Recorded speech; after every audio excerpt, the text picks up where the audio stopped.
Sundarpur was more than a village. It was a living, breathing entity, a place where time seemed to stand still, yet life moved forward in a rhythm all its own. It was a tapestry woven with traditions, each thread telling a story of its own, each pattern a reflection of the village's rich cultural heritage. At its heart stood a majestic banyan tree, ancient and wise, a silent witness to the passage of time. Its roots, like gnarled fingers, dug deep into the earth, anchoring the tree firmly in place, a testament to its enduring strength. Its branches, a vast emerald canopy, sheltered the villagers from the scorching sun and the monsoon rains, providing a sanctuary for all who sought its shade. This was the villagers' lifeline, a place where they gathered to share their joys and sorrows, their hopes and dreams. Generations had come and gone, seeking solace under the banyan tree's shade, finding comfort in its presence. They shared stories, laughter, and tears, their voices mingling with the rustling of the leaves, creating a symphony of life. The tree had seen it all: births, deaths, festivals, and famines. It had witnessed the ebb and flow of life, the cycles of joy and sorrow. Through it all, the banyan stood tall, a silent guardian, its rustling leaves whispering tales of bygone eras, stories of love and loss, of triumph and tragedy. It was a symbol of enduring strength, a beacon of hope for the future, a reminder of the resilience of the human spirit. The villagers considered the tree sacred, a living embodiment of their ancestors' spirits, a link to their past. They believed it held the spirits of their ancestors, that it was a bridge between the living and the dead, a conduit for their prayers and offerings. Offerings of flowers and incense were made daily, a ritual that had been passed down through generations, a way of honoring their heritage and seeking blessings. Women tied sacred threads around its trunk, praying for the well-being of their families, their hopes and fears intertwined with the tree's ancient roots. The banyan tree was not just a tree, it was the heartbeat of Sundarpur, a living symbol of the village's soul, a testament to its enduring spirit and timeless beauty. Children played under its shade, their laughter echoing through the branches, a reminder of the innocence and joy of youth. Elders gathered to share their wisdom, their stories a treasure trove of knowledge and experience, a link to the past and a guide for the future. Festivals and celebrations were held under its canopy, the tree adorned with lights and decorations, a centerpiece of joy and community spirit. The banyan tree stood through the changing seasons, its leaves turning with the cycles of nature, a constant presence in the ever-changing landscape of Sundarpur. At dawn and dusk, the tree cast long shadows over the village, its silhouette a familiar and comforting sight, a reminder of the passage of time and the continuity of life. The banyan tree was a symbol of unity, a gathering place for the community, a place where differences were set aside and bonds were strengthened. It was a source of inspiration, a muse for poets and artists, a subject of countless songs and stories, a symbol of the enduring beauty and strength of Sundarpur. Under the moonlight, the banyan tree took on a mystical quality, its branches casting intricate shadows, its leaves whispering secrets to the night. It was a guardian of dreams, a silent sentinel watching over the village, its presence a comforting and reassuring force in the lives of the villagers. The banyan tree was a symbol of hope, a reminder that no matter what challenges lay ahead, the spirit of Sundarpur would endure, strong and unyielding, like the ancient tree at its heart. Life in Sundarpur moved at its own pace. Days began with the chirping of birds and the gentle rustling of leaves. Villagers went about their daily chores, their lives intertwined with the rhythms of nature. Farmers tended to their fields, their faces etched with the wisdom of generations. Women, draped in vibrant saris, carried earthen pots on their heads, their silver bangles chiming melodiously. Children, their laughter echoing through the narrow lanes, played traditional games. They chased each other around the banyan tree, their tiny voices a symphony of joy. Evenings were special. The setting sun painted the sky in hues of orange and purple. Villagers gathered under the banyan tree, sharing stories and gossip. The air was thick with the aroma of spices as women prepared dinner.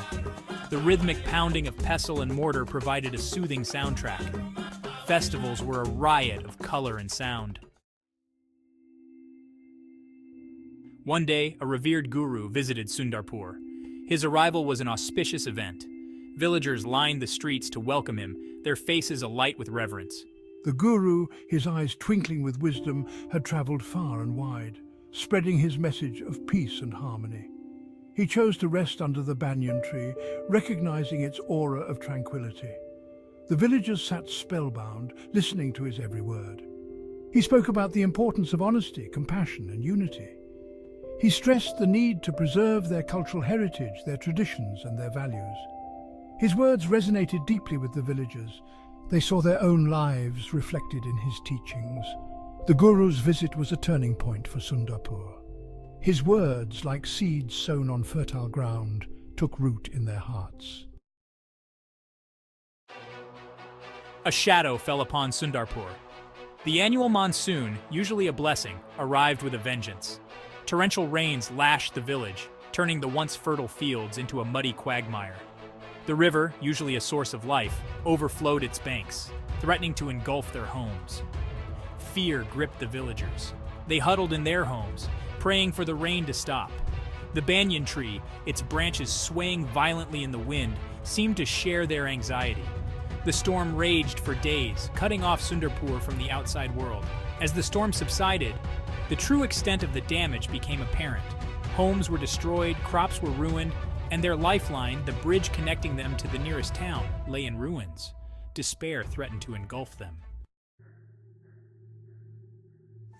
In this hour of need, a rumor spread through the village like wildfire. Someone had embezzled the funds that were meant for the bridge's repair. The villagers, already grappling with the devastation, were now consumed by suspicion. Trust, the very foundation of their community, began to crumble. Accusations flew thick and fast. Old friendships were tested, and the harmony that once defined Sundarpur was shattered. The banyan tree, once a symbol of unity, now bore witness to their discord. Its silence, once comforting, now seemed to amplify their suspicions. Little Rani, known for her innocence and wisdom beyond her years, sat under the banyan tree, her heart heavy with the village's plight. She looked up at the tree's massive trunk, its bark weathered by time, its branches reaching towards the heavens. "Grandpa Banyan," she whispered, using the name the village children fondly called the tree, "why is everyone so angry? Why has everyone forgotten to be kind?" The wind rustled through the leaves, and Rani imagined the tree was whispering to her. "The storm may have shaken the village, Rani," she heard, "but it is the storm within their hearts that threatens to break them. Remind them, little one, what truly matters." Rani sat in deep thought. The Guru's words echoed in her mind. Honesty, compassion, unity. She realized the villagers had forgotten their values. "We have forgotten the Guru's teachings," her eyes shining with unshed tears. "We have forgotten who we are. The storm has tested us, but it has not broken us. We are the people of Sundarpur, the people of the banyan tree.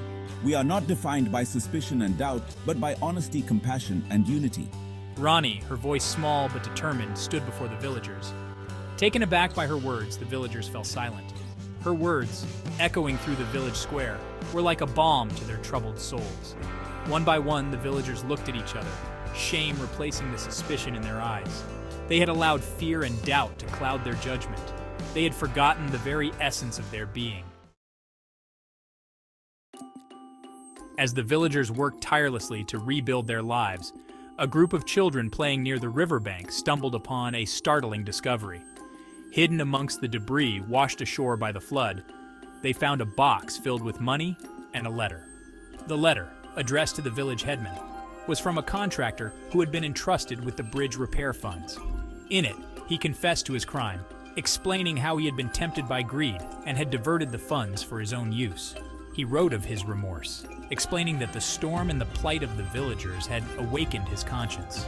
He had returned the money, hoping that it could still be used for its intended purpose. The discovery sent shockwaves through the village.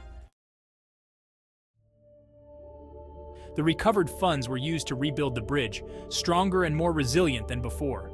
The villagers, their spirits renewed, worked tirelessly, their shared purpose forging a bond stronger than ever. The banyan tree, its branches reaching out like welcoming arms, seemed to embrace them all. Sundarpur, once ravaged by the storm and torn apart by suspicion, was reborn. The villagers had learned a valuable lesson about the importance of trust, unity, and the enduring strength of their cultural heritage. They had rediscovered the heart of Sundarpur, a heart that beat in unison with the rhythm of the banyan tree. Life returned to its peaceful rhythm, but with a renewed sense of purpose. The villagers, their faces reflecting the wisdom gained from their ordeal, lived by the Guru's teachings. The story of Sundarpur is more than just a tale. It is a reflection of the enduring spirit of rural India, a testament to the timeless values that have been passed down through generations. The banyan tree, a symbol of wisdom and unity, stands as a reminder of the importance of preserving our cultural heritage. In a world grappling with rapid modernization, it is easy to lose sight of our roots. The story of Sundarpur serves as a timely reminder of the importance of staying connected to our traditions, our values, and our communities. The banyan tree, with its deep roots and expansive canopy, teaches us that true strength lies in unity, compassion, and an unwavering belief in the goodness of humanity.